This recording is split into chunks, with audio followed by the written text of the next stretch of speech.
Hello, everybody. Welcome to my draft results for the 2024 NFL season. Our first league here, we had the third pick. It is full PPR, and it is a 12-team league. I started off with my boy Bijan Robinson because this year the Falcons will be good with Kirk Cousins, baby. Their defense has improved a little bit. They added Matt Judon, and overall, I think they finally have a quarterback that's going to be able to elevate Bijan to RB1 on the season, baby. Next pick, we got Josh Jacobs. At the time that I did this draft, Josh Jacobs was shooting up the draft board, and I wanted to make sure that I could get him because all of his backups are hurt, and Jordan Love is his quarterback. He's a receiving back in full PPR. I think he's going to be getting a ton of points every single week. And second round is a little bit high for what I wanted to grab him, but based on the ADP, I kind of just needed to grab him here. Next, next pick, Devon Achane fell to me. So I decided I probably should grab him because I just went with best player available. And at that point, a lot of the wide receivers had gone. Some of the top tier QBs had gone. And I think a couple of tight ends too. But Devon Achane was still there, so decided to grab him. He is going to be a cheat code on the Miami Dolphins. Someone's got to run in those touchdowns. I think he might get some of that work.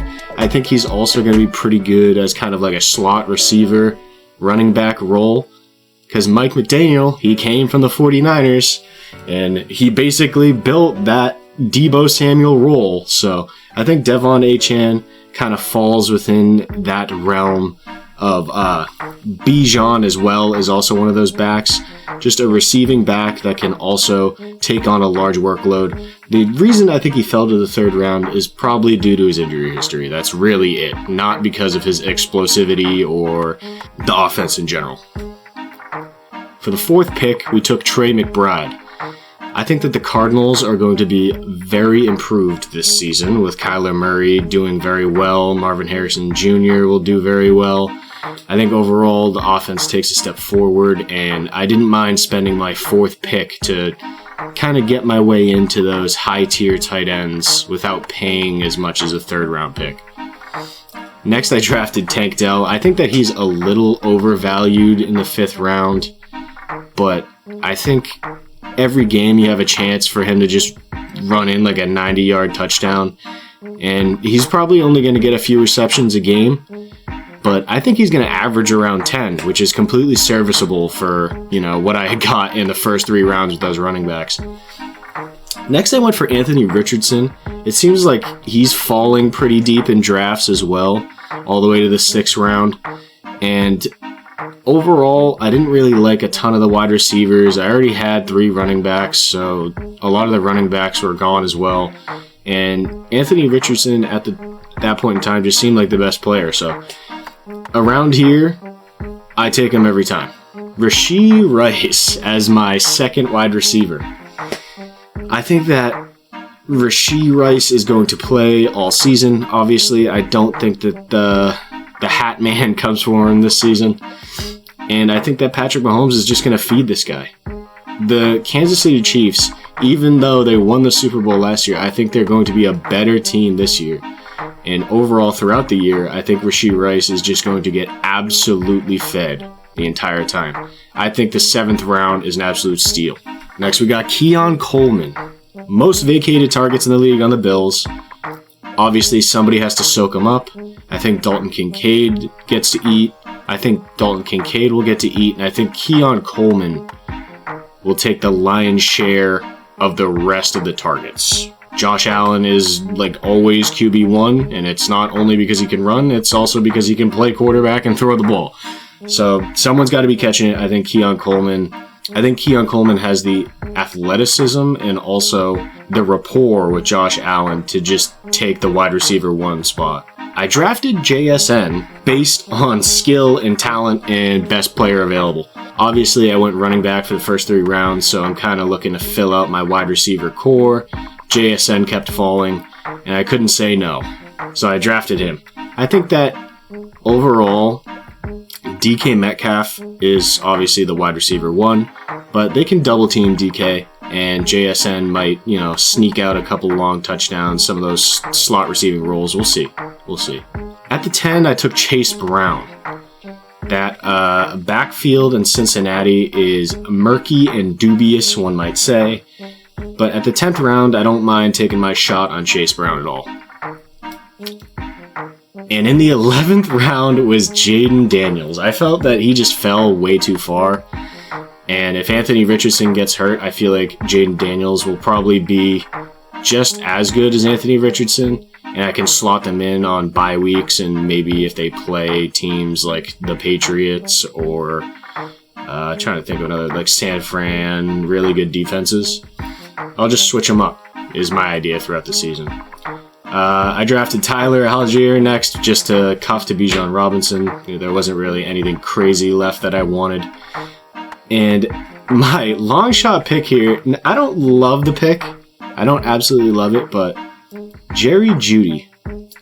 He fell all the way to the 13th round, and out of everyone left, he just seemed like the pick to make, so I picked him up.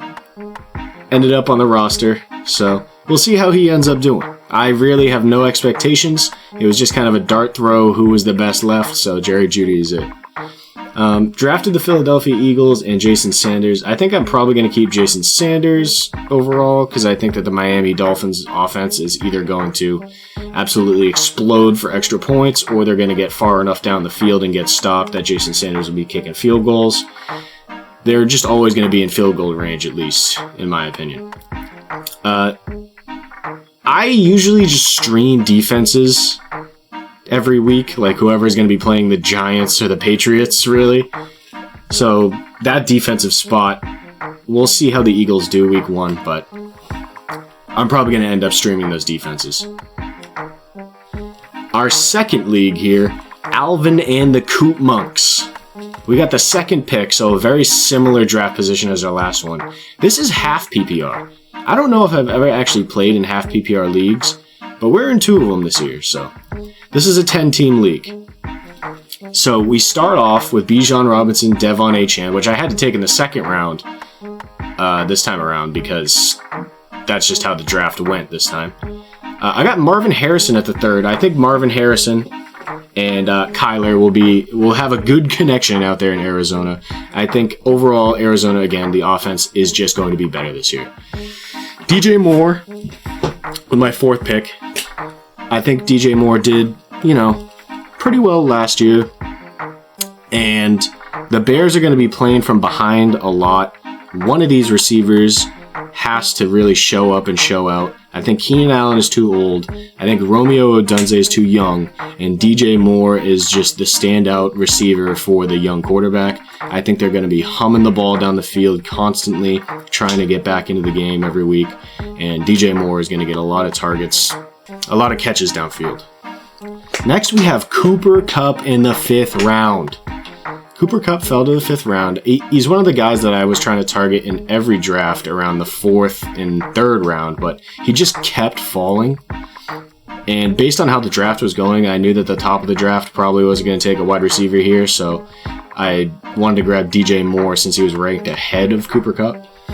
But Cooper Kupp overall, Puka Nacua is hurt in training camp, so I think that Cooper Kupp is still the wide receiver 1 for the Rams and could potentially be the only wide receiver left when Puka Nacua ends up missing time because he's already hurt.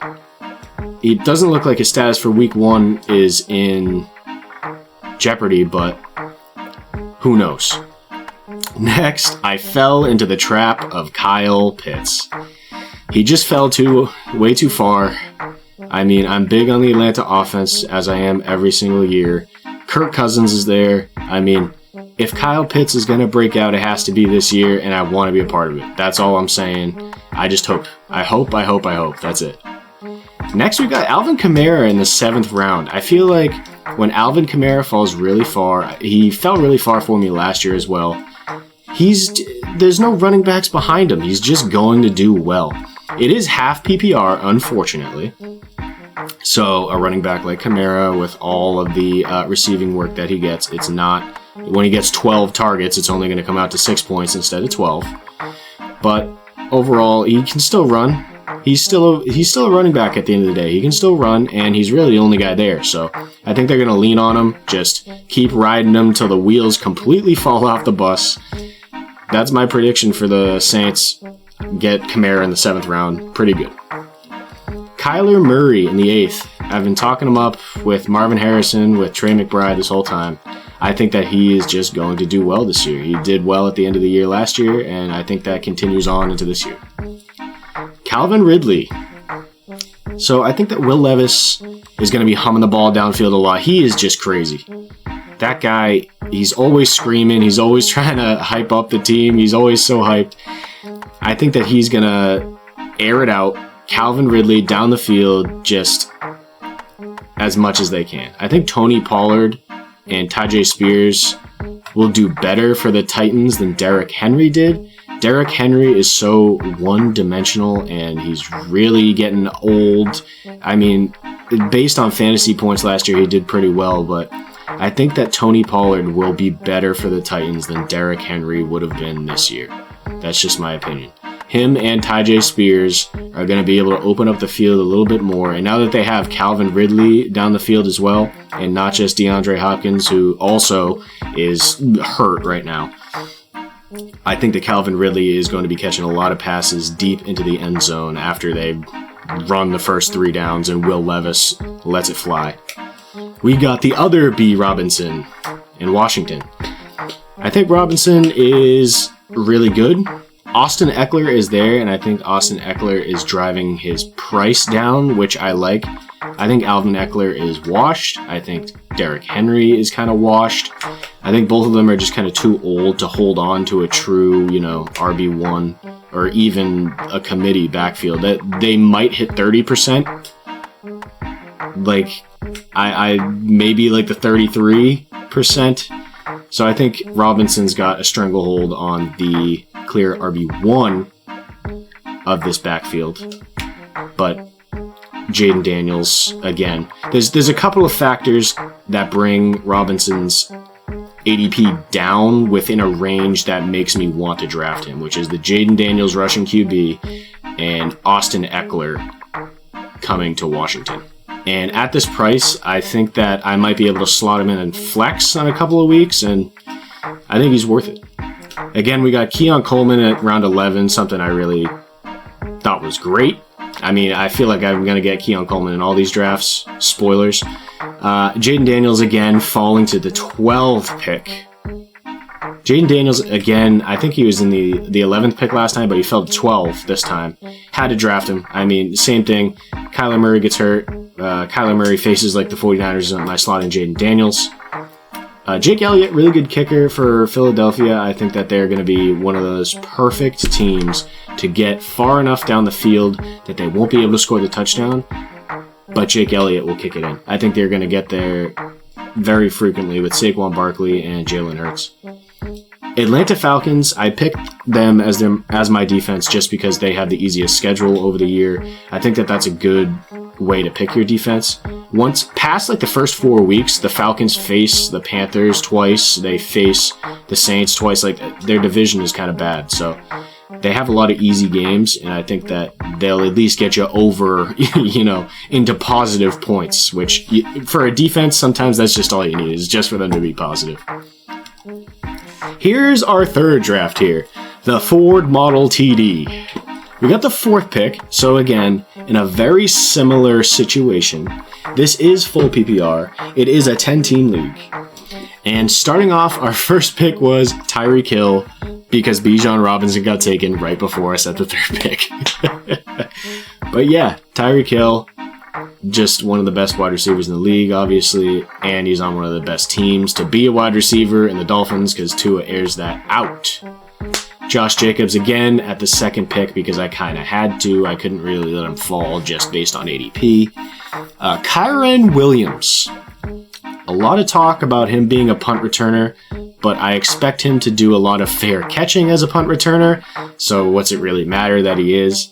I don't think Blake Corum is good enough to really take over much from Kyron Williams. And Puka Nacua also is hurt. It also drives up Kyron Williams' value. I think that he's going to get a lot of receiving work if Puka Nacua is hurt and or gone.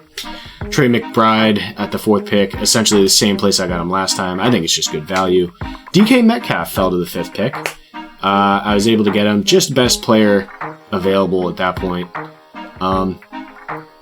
I think overall he's a crazy athlete, so he can beat most matchups either way. And teams still got to worry about JSN as well, so I don't know how often DK Metcalf will get doubled. We'll see throughout the season. Anthony Richardson around that 6th turn, I love to see him there. Tank Dell fell all the way to the 7th as well in this draft, so decided to pick him up. It's a very similar team to my first team, actually. But yeah, Tank Dell, good value around the 7th pick. Keon Coleman again. Robinson again. Since we couldn't get Bijan, we decided to get Brian. And Jerome Ford. I was targeting Jerome Ford in a lot of drafts. Sometimes you had to reach for him. I think Jerome Ford is going to be the Cleveland Browns RB1 for the rest of the year. I don't think that Nick Chubb comes back. If Nick Chubb comes back, I don't think that he usurps Ford this year, and he'll be a year older next year. I doubt he does it again. Nick Chubb, I think, is going to be falling into the Derrick Henry, Austin Eckler area very soon. Nick Chubb's legs are absolutely twisted and destroyed. Even though he was squatting like big weight, I saw that video circulating around for a bit. That literally means nothing, in my opinion, for football.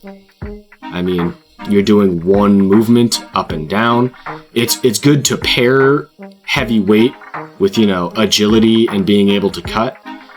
But I don't think that he can even do that if he's on the PUP list. So I think Jerome Ford holds this spot potentially next year, but definitely this year. We found ourselves drafting Jaden Daniels again, the Anthony Richardson, Jaden Daniels combo. We went for Jameson Williams. I think that a lot of people forget that Jameson Williams was extremely hyped out of college, and he tore his ACL, then he had that gambling suspension, so he hasn't really played all that much. I think with this full offseason, he could be a hidden gem down here in round 12. So I decided to pick him up, and I needed a little bit more depth at the wide receiver. Best player available, in my eyes, was Jameson Williams overall. Next pick, I tried to just get some receiver depth there with Cortland Sutton. Wide receiver 1 on the Broncos with a rookie QB and Bo Nix. So I expect them to be humming that thing down the field as well, similar to DJ Moore, but obviously in a different fashion, in a way lower pick. Went with Ray Davis as one of our just, dartboard picks here. I really don't like ever drafting running backs in Buffalo. I feel like they burn me every single year, but I like to take my chances on rookies sometimes. So at this point in the draft, round 14, just decided to grab him. We were able to get Justin Tucker as the kicker, so obviously I ain't getting rid of that guy if I can help it. We do have an IDP in this league, and Edwards, year in and year out, has been very good to me. I feel like I draft him or pick him up every year. I believe that he was on the Eagles, and then he went to the Bears, so I've played him a couple years. He at least gets 10 points a week, and for a defensive player, that's really all you want. Usually you draft a linebacker. Based on the points you get for an individual defensive player, it's usually like sacks and tackles and interceptions, and a linebacker is just kind of in the mix for all of those points, so usually you want to draft a linebacker. And I drafted the Vikings because they're playing the Giants week 1. So that's pretty much the thought process behind that. Gonna most likely drop them the next week. Our final draft here. This was not on Sleeper, this was on ESPN. We had the 7th pick. It was on a different app. It's half PPR. It's 14 teams. And we ended up being 12th in the predictions. So, this draft is definitely my most different. And I couldn't find the order of my draft. On ESPN, I don't know if when it ends, it just doesn't show you. But I'll start from the bottom. So we got two rookies here, Blake Corum and Jalen Wright. If anyone gets hurt on the Dolphins, I think Jalen Wright slots in and is really good. So I spent some late pick on him. Same thing with Blake Corum. I mean, if Kyron gets hurt, Blake Corum goes in and becomes the next Kyron, potentially. So that's we draft him in 14-team leagues. Pat Freiermuth, I drafted as my late round tight end. I kind of just punted tight end because everybody just kept taking them all, so I was going to scoop up the best player available and wide receiver or running back. Ended up getting Tony Pollard. He fell really far, and I just couldn't pass up on him at the point that I got him. So, I mean, we'll see how often I bring him with my running back core here and only one flex spot in a half PPR, so I kind of want a running back in that flex spot. We got Brian Robinson. Again, see him again. But yeah, again, kind of like a Tony Pollard type pick. He just fell so far I had to end up drafting him. Same with George Pickens. I mean, I was targeting Brian Robinson a little bit. I wasn't really targeting George Pickens as much or Tony Pollard because that's an ambiguous backfield over there in Tennessee. And George Pickens is legitimately like the only wide receiver left on the Steelers. And I just thought that either Pat Freiermuth or George Pickens is going to get these balls. Somebody, please, somebody has got to catch him. We drafted Tyler Bass as our kicker just because that was who was available. Again, Falcons' easiest schedule, so they are my defense. Chris Olave. I'm not proud of this pick. He was just, I think he was either my second or third round pick. Like, I just couldn't pass up on him. I drafted him out of necessity for best player available. There's really no competition for targets out there in New Orleans. Besides like Alvin Kamara, really. Someone's got to get the ball. I'm just betting on Chris Olave's skill set to, need targets. So week 1 every year, Zach Ertz seems to find his way to score points. So I got Zach Ertz. Am I going to start him? Maybe. We shall see.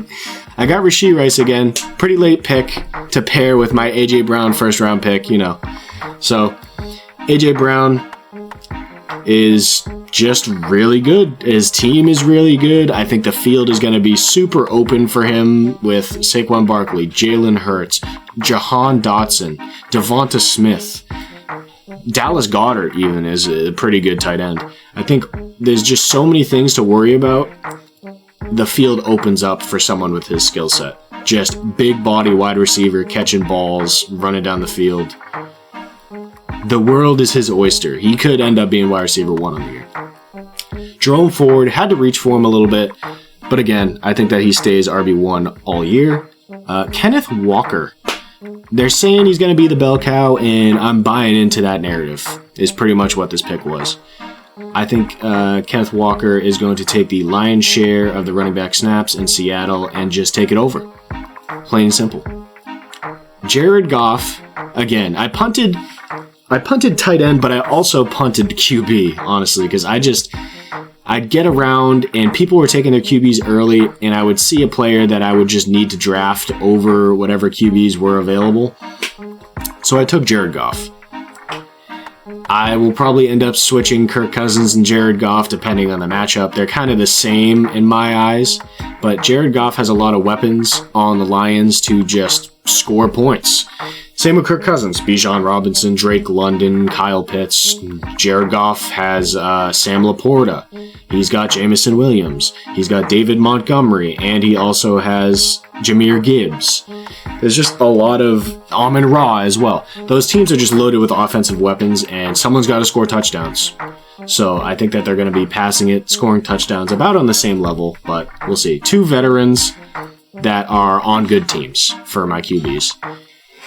So let me know in the comments what you think I should name this team, because I cannot come up with a name. Thank you guys for watching my draft review, and we will see you in week 1.